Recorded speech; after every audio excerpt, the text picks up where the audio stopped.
Ayan, magandang araw mga kababayan. Nandito pa rin po tayo sa Dubai at ngayon po ay makakasama natin si Ma'am Cynthia, which is siya yung restaurant manager sa Max Restaurant.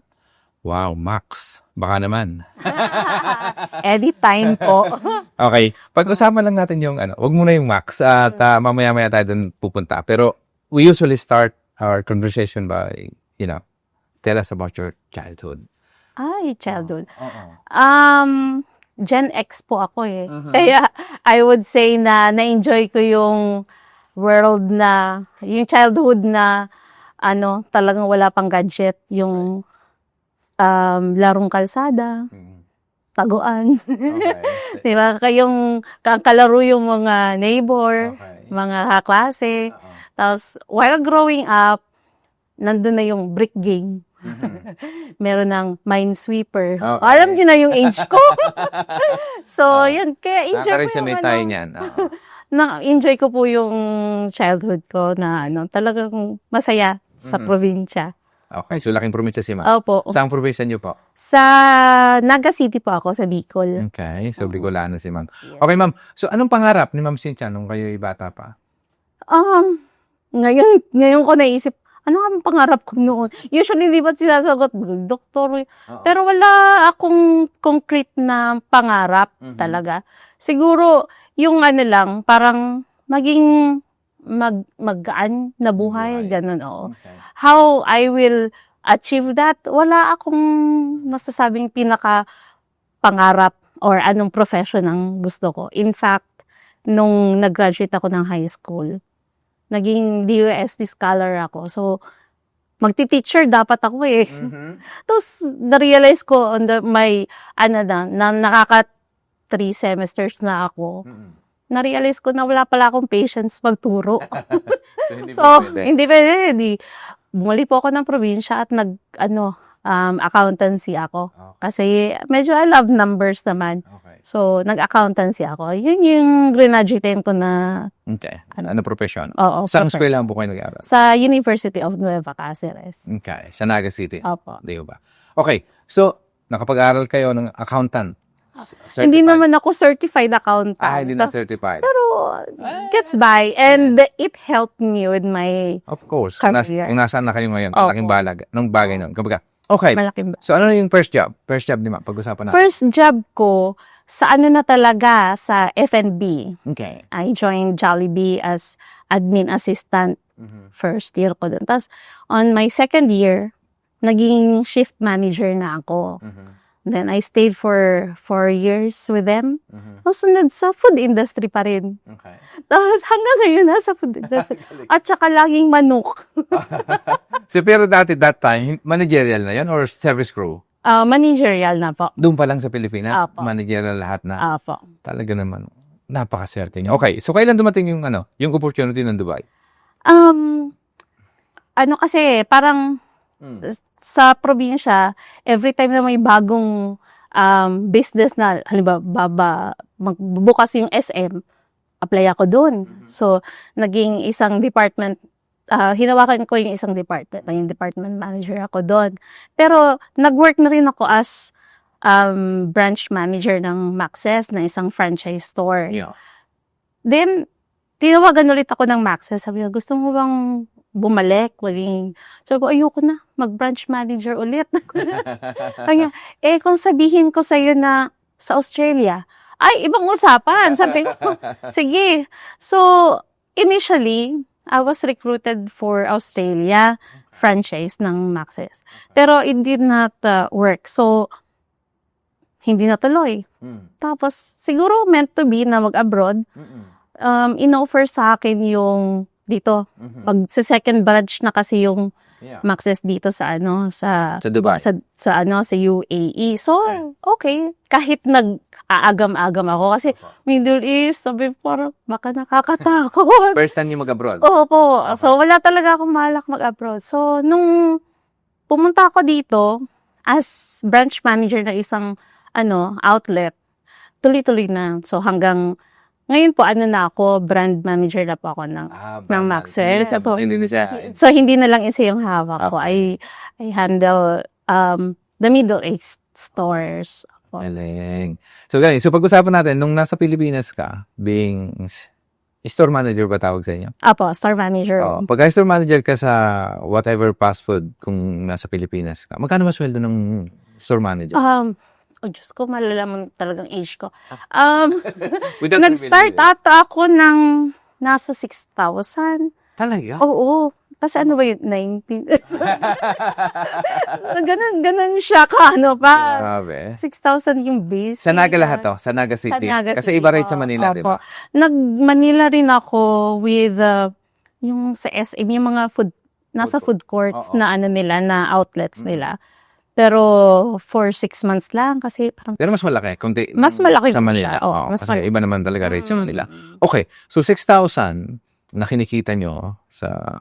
Ano yung mga bagay na natutunan nyo sa bilang isang store manager sa restaurant sa Pilipinas na kumbaga ay naging parte ng buhay nyo at talaga namang nadala nyo, kumbaga kahit siyang ilagay pwede ka na magpatakbo ng restaurant. Kung mayroon kayong naalala na kumbaga, kung hindi dahil dun, di mo natutunan nyo. Kasi madalas yung tinuturo sa eskwelahan, minsan pagdating na sa actual work, wala yun, hindi ko napag-aralan sa eskwelahan yan. Totoo po yun. Oo, kung may natutunan ka bilang isang store manager sa Pilipinas bago ka nagpunta sa Dubai, ano yun? I think it would be yung don't shy away from taking more responsibility. May ibang tao na they would first ask for raise before nila gawin yung pinapagawa sa kanila. Ako hindi. Pag may pinapagawa, gagawin ko muna. And then, saka nila makikita, kaya mo. Yeah. Then, I will give the job to you. Ganun po. Parang, there was a time kasi na sa store namin, cost cutting. Kasi, Bawas-sao, di ba? oo, kasi, di ba, you are trying to make the store profitable. So, talagang cost management po nyo, grabe. So, you have to take a lot of roles sa store. Nagma-marketing ka, nagkukusina ka, okay, so minamanagement ko, kusina. Pero, it should have been, done by different persons. Pero, since, gawin mo to, okay lang, gawin ko lang. Kasi, lahat yon natutunan ko. At, nang umalis man ako doon, dala ko na yun. Tama. Yun yung lagi kong, kahit ngayon, even with my staff, I would tell them na, sige lang, tutunin nyo kung anong kaya nyo tutunin. Yeah. Kasi, kung sa school, kailangan nyo pang magbayad ng Yun, tuition. Pero dito, kayo ang binabayaran Diba? para tutunin to. So, Galing. yun, just take on the responsibility, learn, and take it. Yun. Galing. Yan po yun natutunan ko sa bawat buhay. So, sabi mo nga, Australia sana yung pupunta, but unfortunately, nangyari yun. So, paano yung transition from, okay, dumating na yung, hindi pwede pala sa Australia, friend. Sa Dubai tayo. Di ba? Oo. So, paano nangyari? Meron din akong palang philosophy sa buhay na kung saan ka dadalhin, just make the most of it. Galing. Kung, hindi pala, may dahilan kung bakit hindi pa sa Australia. Oo. And that time po na supposed to be pupunta kami Australia, nung hindi kami tuloy, there was a big flooding ata sa Australia that time. So, siguro one of the reasons para hindi ko pagdaanan. Naanod pa kayo. Para hindi ko pagdaanan yon. So, tapos nung in-offer tong kahit bakit parang natatakot ako kasi Middle East, may ibang connotation tayo noon.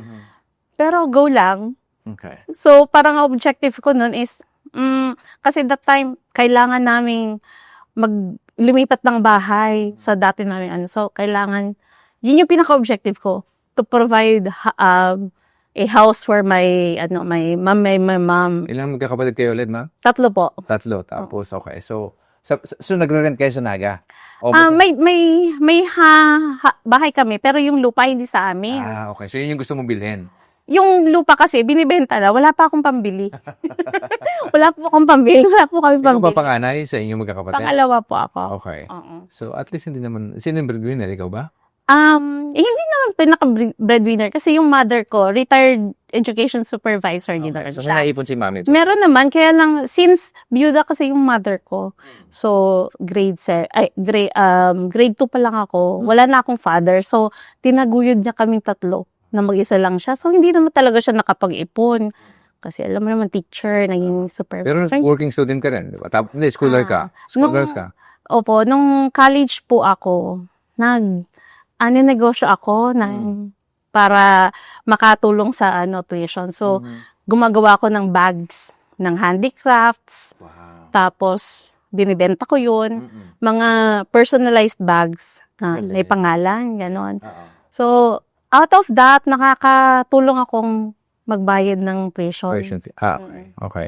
So, kung matatandaan mo yung pinaka malaking kinita mo sa isang buwan sa paggawa ng Ay. bagay ng accessories, magkano kinita mo?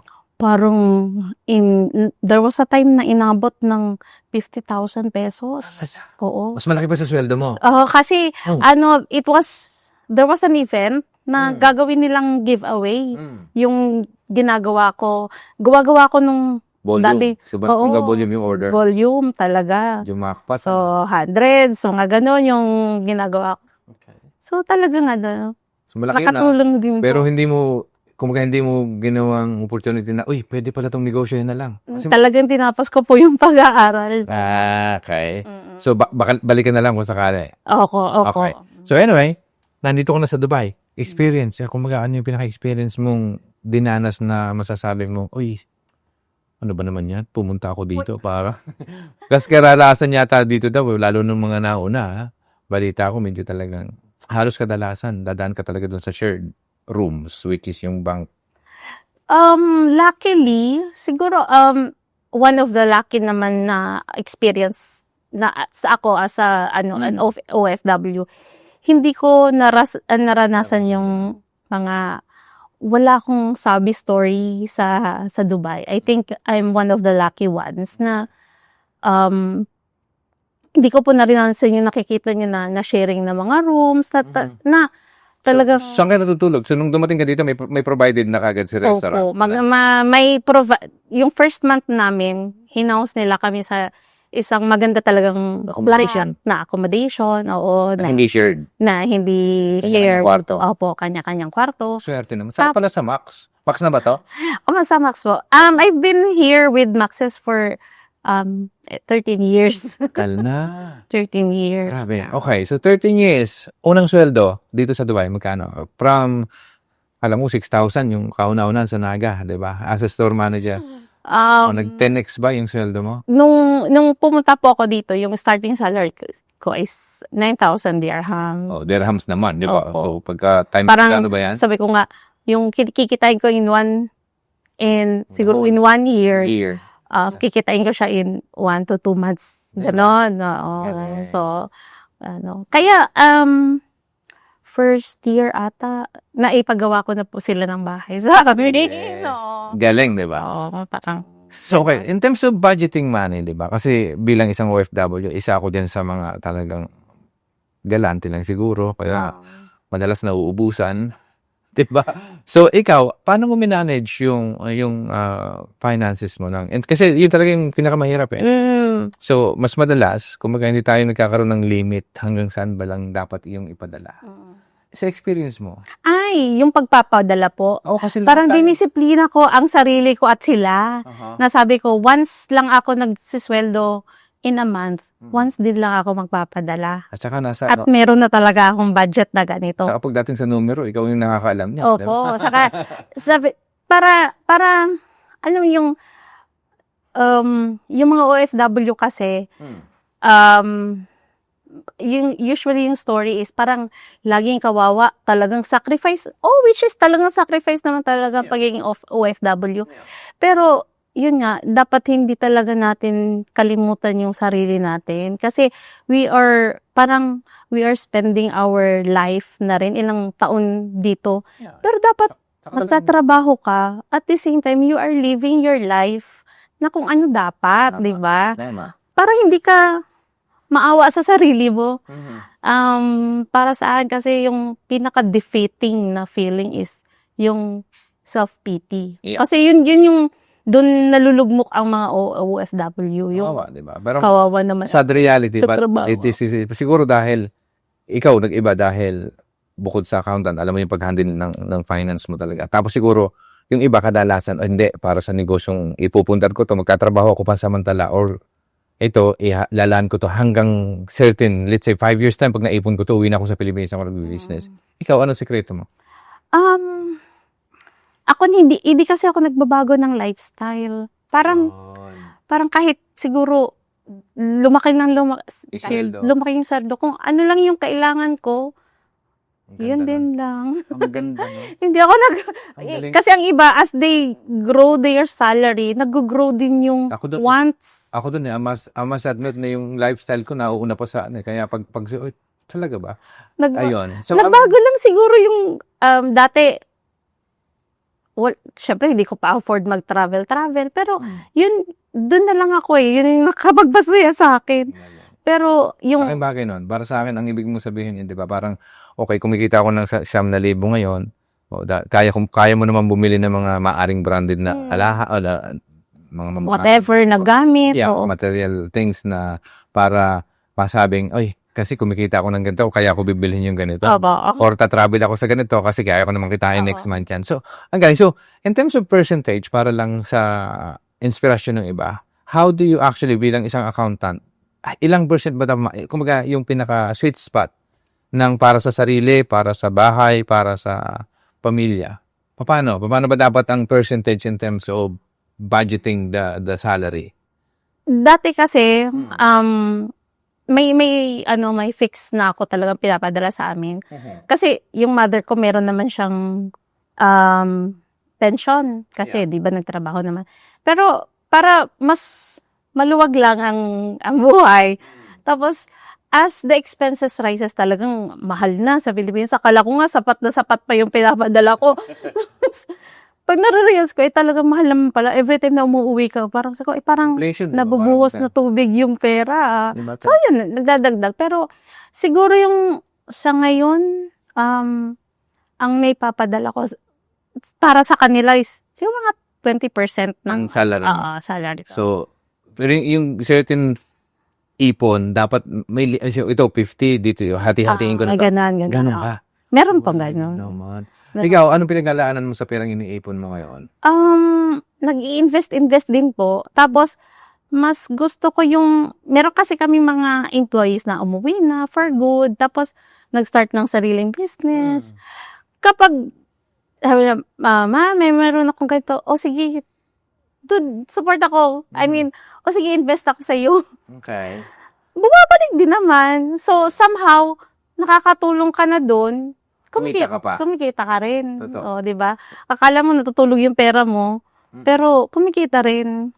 Yeah, in terms of, di ba, ito pa isa madalas, again, yung iba nag-iipon, tapos kayso may lalapit na too good to be true, o mayroon kang 10,000 dyan, pagka nag-invest ka rito sa akin, tapos tutubo ka ng ganito buwan-buwan. Hindi mo Okay. May mga ganyan di ba, na hindi natin may iwasan, nag-aalok ng, too good to be true. Pag too good to be true, it's not true. Di ba? Madalas-dalas, malamang-lamang yon. Oo. So, ikaw, in terms of, kasi para sa akin, yun talaga isang problema ng karamihan Kung may mabibigay kang tips para sa tamang paglagay ng percentage, di ba? Sabi mo nga, 50% yung savings, for example. So, ito, 10% para dito, di ba? Ano yung tama? Ano yung tamang principles? Ako, siguro, Principles it naman. really depends on your income. Okay. Kasi, madaling sabihin na, dapat 10% save mo yan. Kahit anong mangyari, 10.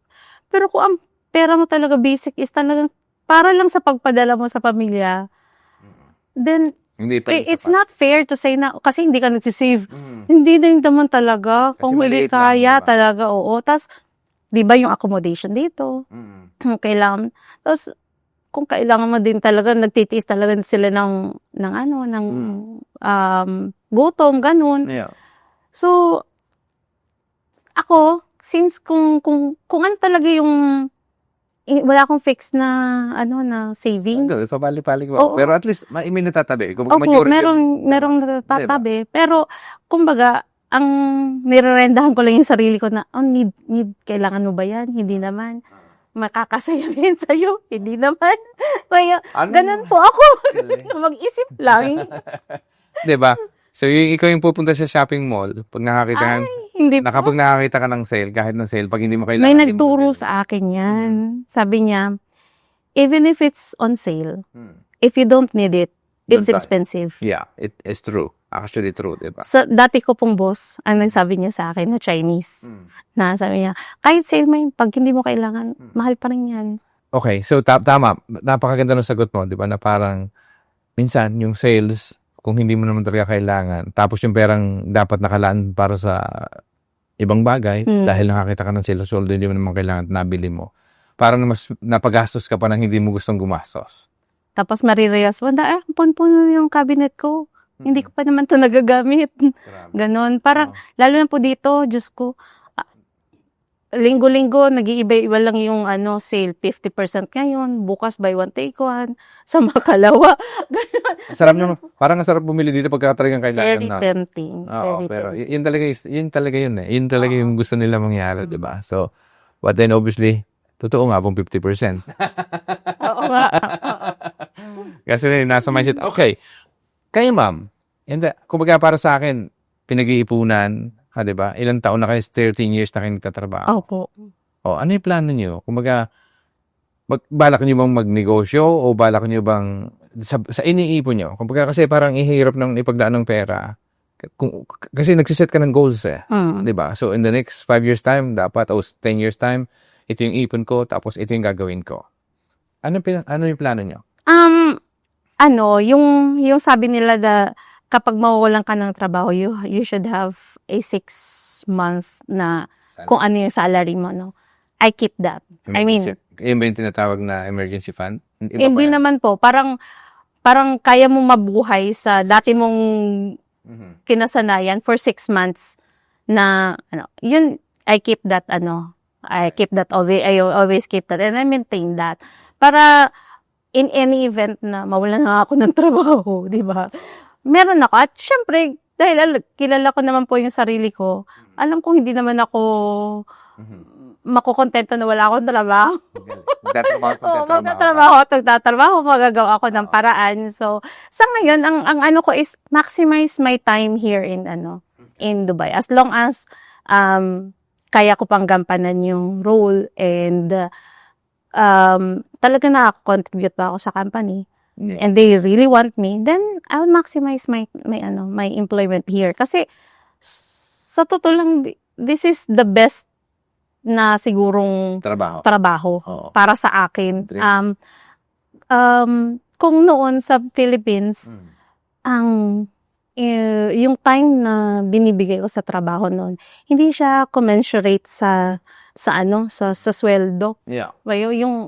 Pero dito, kung gaano ka kasipag, ganun din yung makukuha mo. I mean, kung hindi ka talaga madamot sa skills mo, sa time mo, hindi rin madamot sa iyo yung Totoo, di ba? Saka sa kung para sa akin, kumbaga 13 years, tagal na yan, di ba? Pero at the end of the day, yun yung pinakamataas, di ba? O may tataas pa dyan? Wala na po. Papalit ka na doon sa may-ari. Yun yung pinakamataas. Sila na yung may-ari. So, hindi mga Pilipino yung boss mo, di ba? Hindi po. Oo. Ano yung pangaramdam na obviously makapagtrabaho sa mga multicultural sa company? Ilan ko yan. Pero sa obviously yung mga store, guys, wala ka na sa store, di ba? Nasa office ka na ngayon kasi branding na yung trabaho mo, di ba? Pero most of the time, pumupunta pa rin ako sa store. Okay. Ano ba yung specific trabaho ng pagbo-branding mo dito? Ibig sabihin, di ba? Since we are a franchise, a franchisee, ang nangyayari po, lahat dapat ng brand policies ng ganun is na-implement namin dito. Okay. So, we really have to take care of the brand na syempre hindi siya dapat mabastos, di ba? Kasi inaalagaan namin yun. Yun po yung namin, main ko. And syempre, to make it the point na talagang maging profitable yung franchisee. Yung may-ari. Galing. Basta believe ako sa'yo nung sinabi mo na magtatrabaho ako dito sa company nito. kung sa tingin nila na nagpe-perform pa ako.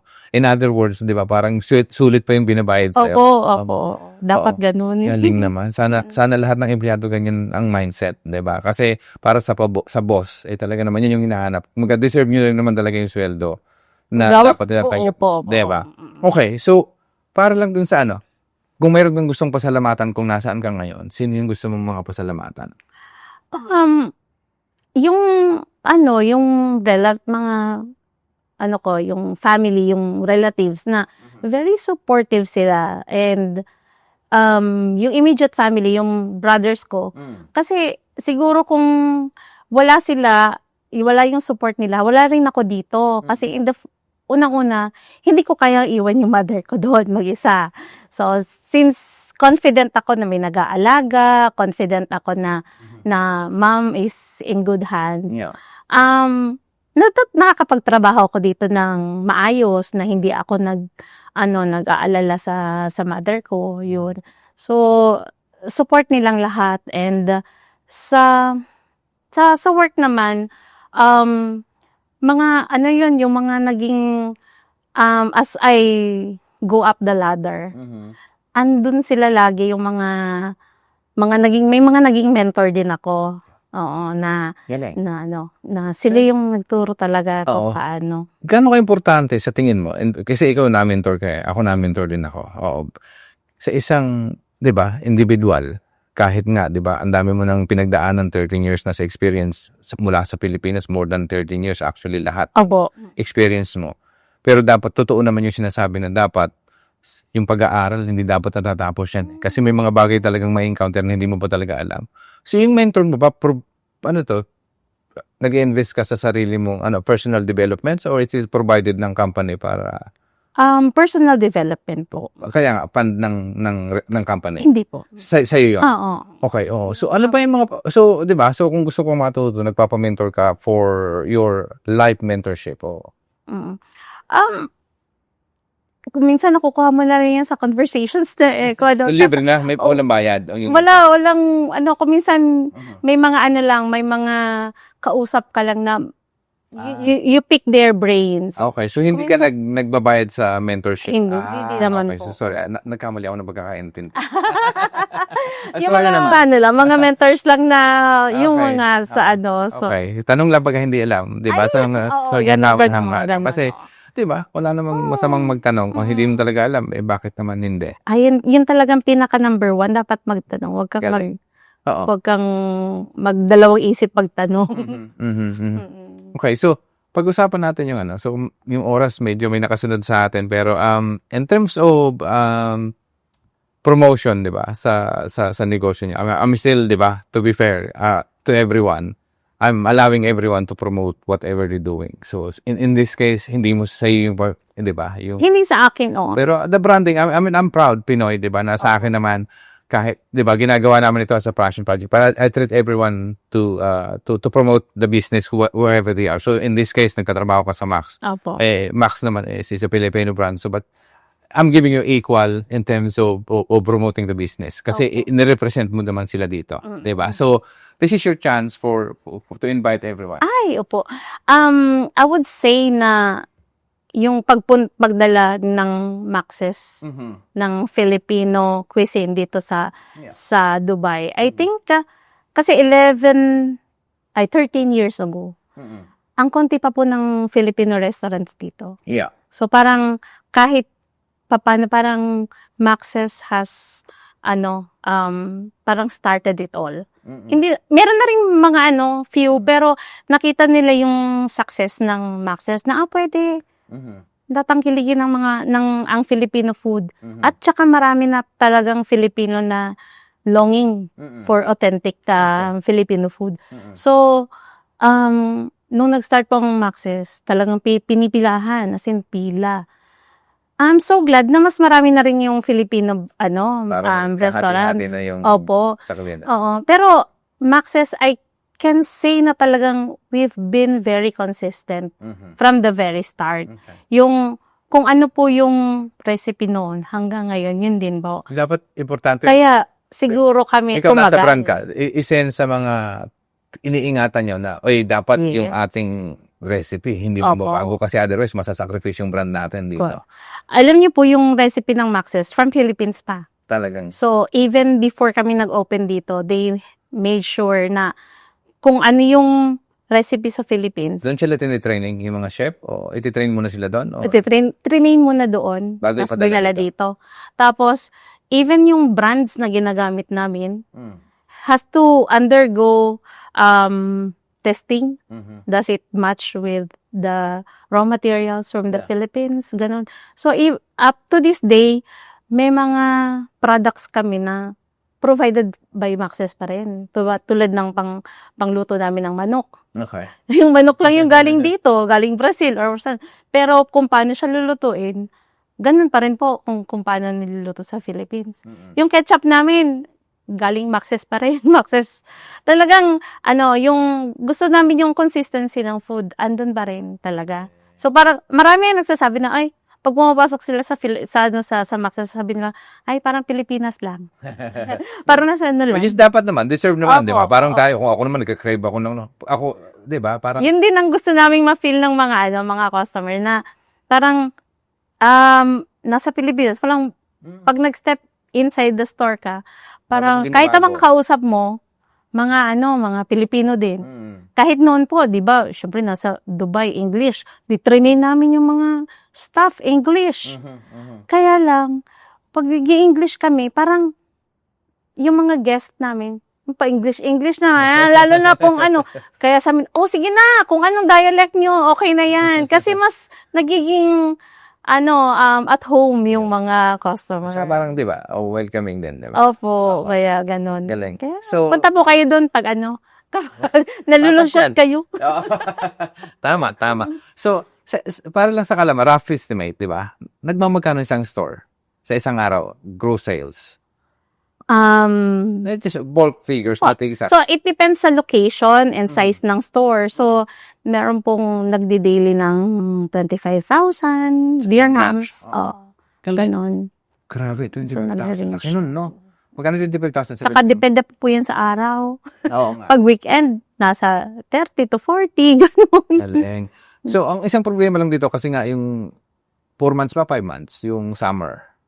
6 months po. Hati-hati. Oo, Fair so- daw. Dapat pa. Oo, so in terms of kumakain, kasi siyempre yung mga tao, lalo pag lunch, di ba? Tapos pag sobrang init, wala talagang benta? O paano ginagawa niya? Hindi po ngayon actually parang nag-change na ng behavior yung mga consumers.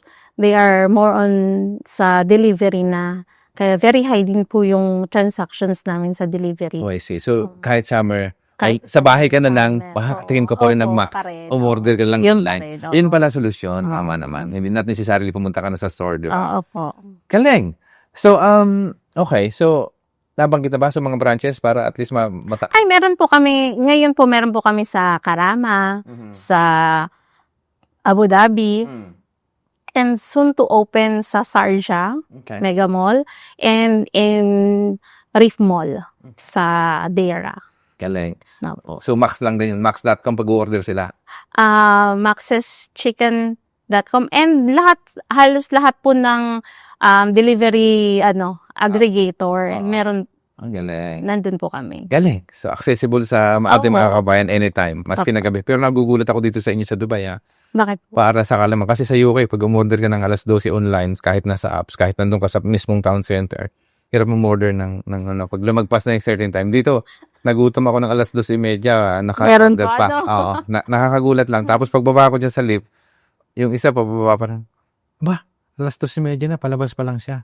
Diba? Parang Dubai never sleeps po kasi talaga. Oo. Galing. Anyway, thank you so much, Mama. No? So, Thank you rin po sa invite. thanks for the time and sharing your story with us. Salamat po. So, ayan mga kababayan, maraming salamat po sa panonood. Sana po ay nakapulot ng aral at inspirasyon ang episode na to. At kung kayo po ay nag-enjoy at may natutunan, pakishare niyo po yung video na to para mas marami pang mga kababayan natin na makapanood. Maraming salamat po. Cheers!